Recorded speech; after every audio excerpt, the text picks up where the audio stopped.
Section 8, Oklahoma City, let's talk about it. I've been helping one of my friends look up their first apartment and she's going to be on a Section 8 voucher.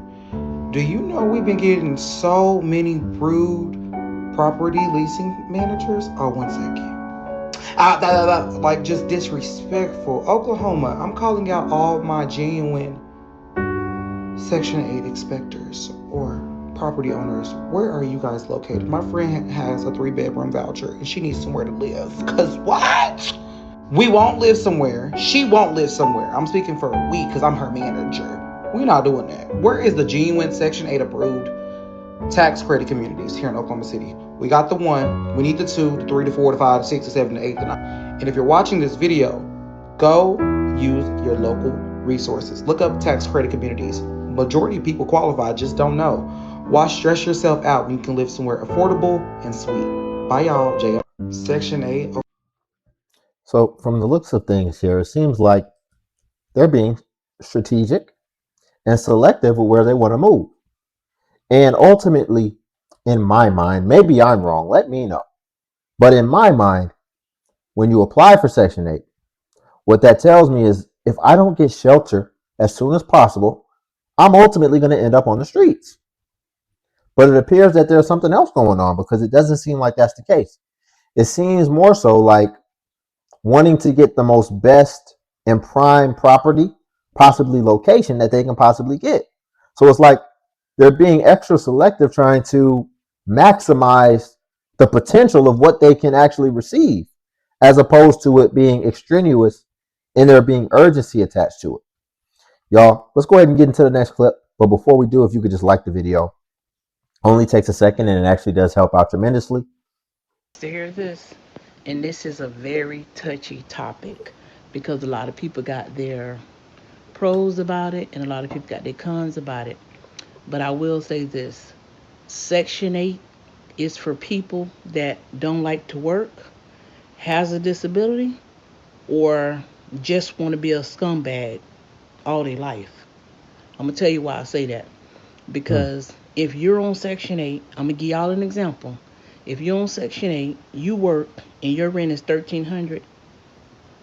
As long as Section 8 can pay $1 of your rent, you can keep that voucher. A lot of people say they keep it because they might lose their job. So, of course, once you lose your job, your rent go to the lowest amount. But if you have a job and you working and you want to be somewhere in life, Section 8 is not for you. Because I know someone on Section 8, her rent is like 1560. Section 8 only pays 160 of her rent. So why the fuck why is she on Section 8? And she keeps saying, "Oh, they stressing me out. I got to go report my raise, or I got to report like every 15 cents or every so much she get raised." Ain't no way in hell I'm finna keep running back and forth to a Section 8 office to report any little raise I get or any little thing increase I get. I'm gonna say this again for the ones in the back that dare not hear me. Section 8 is for bums, scumbags, people with disabilities, and people that just don't want to work. Cause ain't no way I want Section 8 voucher that bad till you gonna have me running down to the Section 8 office, reporting this, reporting that, telling you this, telling you that. If you don't pass inspection, you got to move. Ain't no way in hell. I don't know Section 8 that bad. Y'all is crazy than a motherfucker. So I know I'm gonna have some people say I love my Section 8 because y'all lazy. Or you got a disability or something wrong with you because ain't no way I will put up or tolerate that stuff that Section 8 take you through. Now I did it years ago, but that was just like because I was coming out of projects. They was tearing down the projects. So I had it years ago.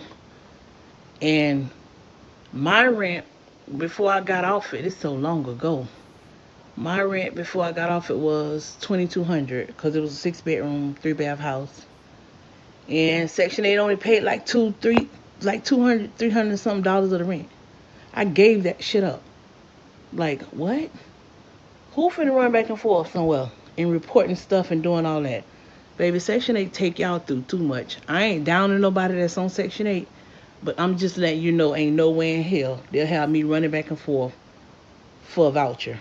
You could have that motherfucking voucher in the paper that you put it on. Because ain't no way in hell. Ain't no way. So, See, here's my thing, right? When she was talking at the beginning, I felt like we was going to be very aligned because I thought ultimately where she was going to go with it is ultimately that people should have pride, and that's why they shouldn't be using Section 8. But now I see we have to get even more granular, and now, like, because she was talking about pride, but it was a different type of pride than what I was talking about. What I was hoping that she was going to take it is you should just have pride in being an adult and handling your own responsibilities and taking care of the things that you've chosen to take on. That's the type of pride I was talking about. But what it eventually showed is that the type of pride that she's talking about is the pride, just the prideful nature of can't nobody tell me nothing. Don't nobody should be looking at my business. I'll be darned if I'm going to answer to this, that, and the third. So you would use it if it was just unregulated and you could just abuse it however you like and didn't have to answer to nobody. But because now you have to see, of course we know why you don't want to have to keep dealing with these people and going down and being transparent, because you want to be able to work it how you want to be able to work it, and it don't work that way.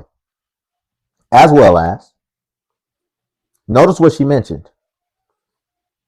She mentioned something that I hadn't really considered, which is that we know that people try to stay within the margins and they try not to make too much more than what the cap is. But I didn't realize that you can start increasing your revenue, but then still make sure you stay under a certain amount, even if they're just paying $10, just to make sure that I just want to keep it in my back pocket just in case I lose my job or maybe quit my job, whatever the case. I just want to keep this voucher. I didn't know it worked like that, which makes sense and which kind of expands the way that I look at this and the way that I think about this and the way that people are abusing this. You can say what you want about me being a single mother or a baby mama, if you will, and trust me, I have heard it all. I once had a girl in college tell me that we were not the same because I was pregnant and set to be a baby mom, and she was engaged and set to be a wife, and she had the ring to prove it, and there was a reason for that. And I think about that girl often. According to Facebook, I think she's like 3 kids deep now.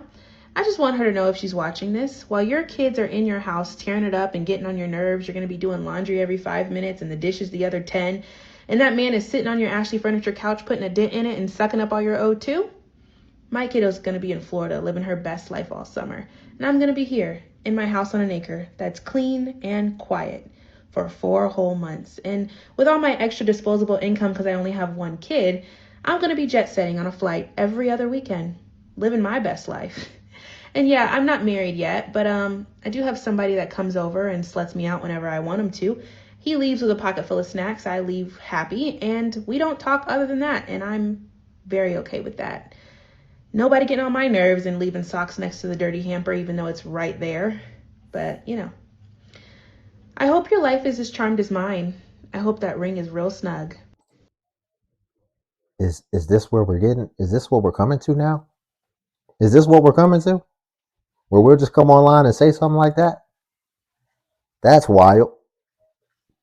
And hey, if it works for you, cool. Listen, man, I like to look at life as an ecosystem. And an ecosystem needs everything, right? It needs everything in order to stay balanced. You know, um, I'm sure the fish don't like getting eaten by the bears, but it's part of the ecosystem. It's got to happen in order for this thing to work the way that it does. And that's why when certain animals start to, go extinct or whatever, or when they're kind of keeping an eye on them, making sure that they don't, go, seek to, making sure they don't go extinct, then what do? They start preserving them, making sure that they breed with them and keep it staying on top of it, because It's essential for the ecosystem. So you're going to have every type of person. Listen, if it works for her, have at it. But, you know, it's part of it. Listen, I'm sure somebody appreciates it. The guy who comes over and does what she said. Try to get straight to the point. Stop talking about people in public housing, saying that public housing in Section 8 is for people to get on their feet and then get off. They should not have to live off the system. I agree with you, and they agree with you too. But the system don't agree because the way it's set up for you to be beyond poverty level, for you to always be poor. Yes, that's how it's set up. They take 30% of your income monthly. So if you get Social Security, even when you have a job, they taking that. Even if your grandma send you $100 for groceries, they take 30% of that. I'm not. You need to go do your research. Your taxes is not going towards nobody's kids. No, it's not going to no child support. It's going to machinery. It's going to these useless wars. It's going to these aircrafts. It's going to these upcoming alleged diseases that they're gonna have to make a cure for. You're paying for that. You paying for all this weird stuff that's going on in this world. You have Chat GPT, you have AI, you have Google. You can go and look this up yourself, but you choose not to. And it's given that you're miserable because times are so hard with a messed up economy that we live in, and you feeling like these people that's allegedly poor, that's living on public housing, is not sad looking enough. They're not dirty enough. Their weaves are not crunchy enough. People should not have to look like what they go through, and people should not have to explain their pockets to anyone. Well, here's a simple thing because she didn't address the obvious thing. If you're going to go this route, if the government assistance money isn't coming from taxpayers paying into it, then where is it coming from? She still got it's only halfway through. But I just want to preface that, and I want to see if she's going to answer that question. Because if it's not coming from taxes, which, if you didn't know, that's how the government makes its money, from taxes. But let's see if she's going to explain where the money's coming from if it's not coming from taxpayers. Especially if you're not coming knocking on their door and helping them. Stop docking people pockets. This is for all the people in the back that has a lot to say. Because if you're doing so much better, then why are you paying attention to these poor people? Why do you care if they've been on Section 8 for 13 years? I wish I could get Section 8. Save some more money.